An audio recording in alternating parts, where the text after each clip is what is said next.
Hi, I'm Andrew at Baker's Gas, and we're here today with an all-new Miller lineup for women's welding gear. So Miller came out with this all-new line specifically geared towards women on welding. So just to start out on this video, the Burn and Blossom decal on that hood. Awesome hood, awesome decal. It is pretty cool. I see a lot of them out there in the field. They're very popular. This comes on basically the Performance Series helmet. Very nice. And then they came out with a new line of jackets specifically designed for women. They fit a little bit better. So they're not like the one size fits all for men usually are. They're more of a custom fit jacket.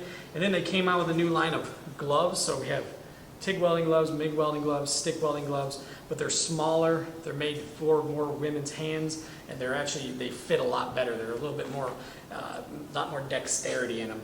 So check it out. We'll link our other line of women welding gear down below too as well. So there's a bunch of it out there. Miller's got a bunch of it, but check it out at bakersgas.com. If you guys got any questions or comments on anything that you guys need for women in welding, leave a comment, leave a question, and we'll do our best to help you guys get fitted with the best gear.